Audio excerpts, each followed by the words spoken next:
In today's News Daily video, I'm going to be talking about the latest reports surrounding Jan Oblak, Dean Henderson and Leon Bailey. So it is going to be a jam-packed day for News Daily videos. There is going to be a second one out later tonight, so brace yourselves for that one, you guys. But before I get into anything, if you like today's video, smash that like button, help me get over 1,500 likes. And now we move straight into things with the first story for the day, and that's in regards to Jan Oblak. Now I'm telling you guys straight, OBLAK is a player that I dream about. I mean, he really is, without a doubt, one of the greatest goalkeepers of this generation. Oh wow, honestly, he's amazing. And his performance against Liverpool, I feel, has finally given him that worldwide praise. Because yeah, OBLAK is a player that we all rate really highly, but does he get that international recognition that he deserves? I don't think so. And for me, maybe Simeone said it best after that game against Liverpool.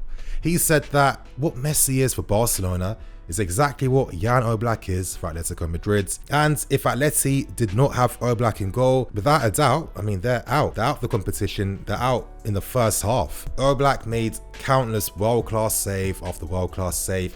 He's been doing this consistently for years.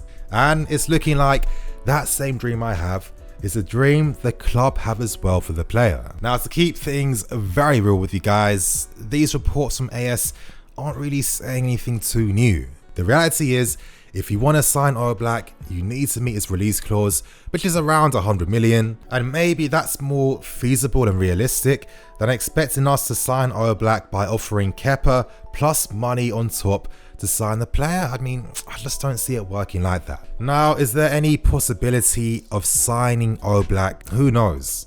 When players have release clauses, you can never say never. Last year, OBLAK came out to talk about our interest in the player last summer before we signed KEPA. I'm going to read it out for you guys. OBLAK said that he can't talk too much about why a move to Chelsea didn't materialise, but I said in the summer that I prefer to stay.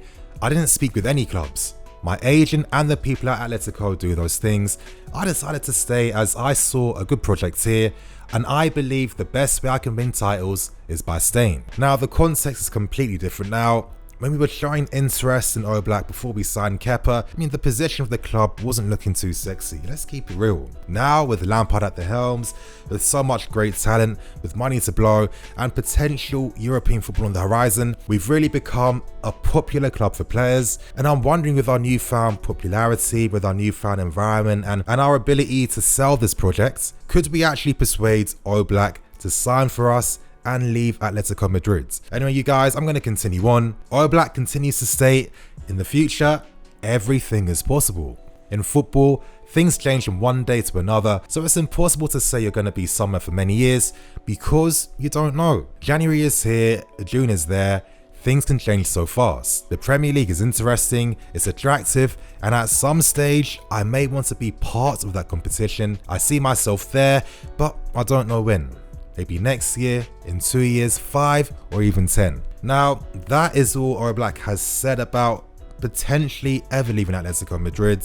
And, you know, when you break things down, you guys, things do become a bit more realistic. I guess our only stumbling block is, how can we get rid of KEPA? Because the guy was signed for unbelievable money on an unbelievable contract. How are we going to get that money back for the player? I mean, I just don't see it happening. Maybe I'm not seeing things right with a potential swap involving KEPA, OBLAK plus money on top. You know, if Atletico Madrid are going to sell OBLAK, they need to sign a replacement keeper for him. So maybe KEPA could be that keeper for them. I mean, he understands La Liga. He was quite good for Atletico Bilbao. He's very young as well. And if anything, he would be a decent stopgap replacement to have until maybe new reinforcement was signed to replace OBLAK.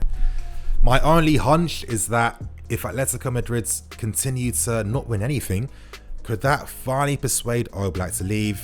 I think that could be a very realistic possibility. I mean, if they don't win the Champions League, for example, OBLAK will have to have some serious conversations with his team, his family, and himself, and he'll have to decide maybe it could be time to leave Atleti, move to pastures new, and look to win titles elsewhere. Now, you guys, in the comment section below, one thing I want to know is, do you think it's actually realistic that we can sign OBLAK in the first place? say your reasons why. And now, before I get into anything, today's video is brought to you by the OneFootball app. Now, you guys, during these crazy pandemic times, it looks like football is at a halt for now. However, football news, that never stops. That never dies. So if you guys want to find out the latest news in the most efficient and quickest way, the OneFootball app is the best hub to have on the market because of the speed of use, ease of access, and it's free.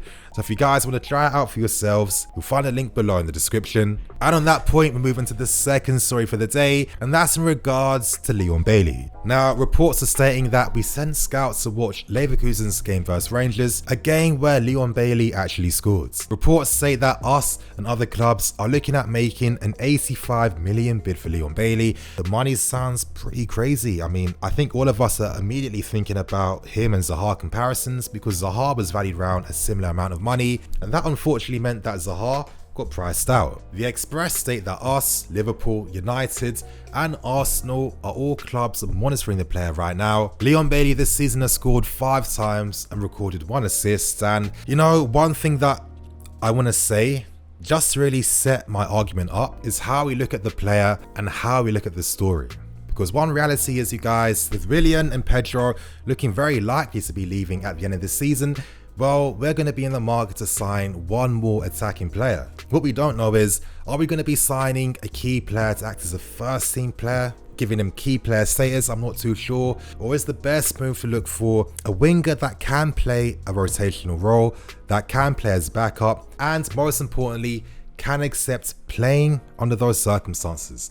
Well, this is where things can get pretty interesting when it comes to Leon Bailey. Now, earlier on, I did say that he's only scored 5 goals and recorded 1 assist, but to frame my argument, I'm going to tell you guys to just ignore the stats and to forget that. If you delve into the stats, you see that most of the appearances that Bailey's been making have mostly been as substitute appearances, or he gets subbed off in games pretty early on. When you look at the stats, when you see that he scored 5 goals in 7 starts and 7 sub appearances, well, his season doesn't become too bad. And maybe, just maybe, this is the type of profile of player that we need to sign. Player that's comfortable playing a more supporting role, a rotational role, acting as backup for the team. Because realistically, we can't sign every player and promise them first team football.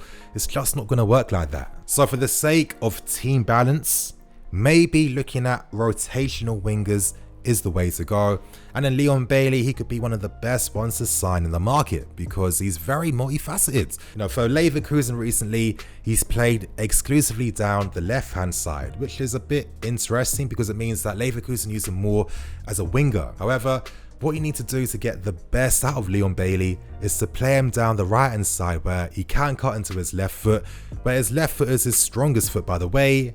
Take shots on goal, link up the play, cut inside. That's how you get the best out of Leon Bailey. So you guys have to see it like this. If we did make a move to sign the player for a rotational role, Bailey can play as a winger down the left hand side. He can play through the middle. He can play down the right hand side as well. And imagine if you're bringing him on as a sub for the final 15 minutes, 20 minutes of games. All I'm saying is he could become a very effective member of the squads. Now, the only potential hold-ups could be with his dads and the player because, during the seasons where I was reporting very heavily on Leon Bailey and the transfer stories, at the time, maybe his dad's demands really priced out a move for the player. The demands were crazy, like he wanted assurances that Bailey's half-brother was going to be signed. His dad wanted him to set up links between his academy in Jamaica and the club as well. And on top of all of that, big wage demands, a massive transfer value as well. It wasn't looking too realistic. Back then, I even said if he keeps getting priced out from a move, he could pay the price in the end because there's going to be more up-and-coming young players coming through the ranks. And over time, Bailey's value, the way he's seen in Europe, could be seen in a more diminished way. Now, I spoke about these stories at least 2 years ago, so I'm sure that times have really changed quite a lot. So these recent reports are quite interesting because it does tell us that maybe the club are looking at more intelligent ways to maximize how they spend responsibly in the summer. If Bailey costs less than the 85 million being reported, if he could be signed for around 30 to 40 million, I think he becomes a very interesting option to look at, you guys. So in the comment section below, you tell me what you think.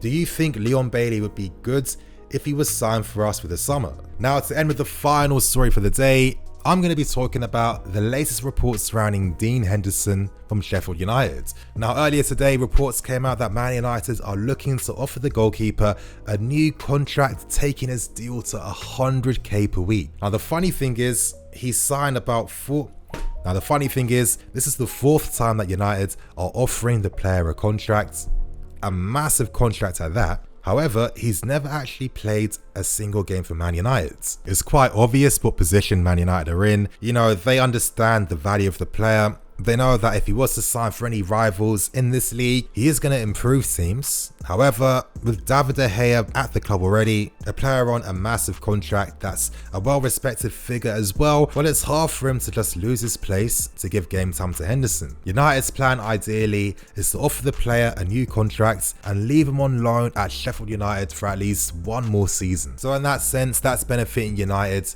and most importantly Sheffield United. However, reports state that we are looking to make a £50 million move for Dean Henderson, and the first thing I was asking myself was, is this price not a bit too high? I think by now we need to accept and realize that the club are looking to spend more responsibly now. For example, look at players like Dembele and Werner. During January, the club made massive efforts to sign these players.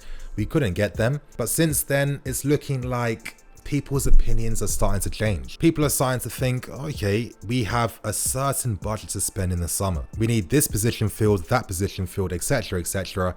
Is it responsible to focus and spend all our budget on one or two positions if it means we can't reinforce other key positions in the team? And you know, since then, you guys, this is why there's been so many reports coming out of us being linked with so many different attacking players, because the club is starting to realize, okay, if we don't sign a 60 million backup striker or second choice striker, we need to find more goals in different areas. Now, the reason why I say this, you guys, is because if we were to sign Henderson for 50 million, is that a responsible way to spend our money? Like, is it really? We've been linked with so many goalkeepers so far, and a lot of them are around the same level as a Dean Henderson, yet they cost a lot less money. For example, Onana doesn't cost 50 million. And when you consider that other areas in the team are more important than the goalkeeper, does it make sense to spend 50 million on a goalkeeper? No. Imagine we spent 120 mil on two goalkeepers. I mean, that's just a ridiculous amount of money. And I want to make things clear, this isn't a disrespect to Dean Henderson. You could argue that he's been the best goalkeeper in the Premier League this season. Now, he's young, he's homegrown, very good, great athleticism, very acrobatic, and his talent is very real. However, I'm thinking about the finances, I'm thinking about the team, and does it make sense to spend 50 million on a goalkeeper? I'm sorry, you guys, but I don't think so. But anyway, you guys, that's going to be me for today. Please like, comment, and subscribe. As I said, there is going to be a second News Daily video out later tonight, so stay tuned for that, you guys. And on that note, I'm going to wrap things up and keep things moving. Thank you for watching. Please like, comment, and subscribe. I'm in the FC. This is Blue Lions TV. I'll see you guys later for another video.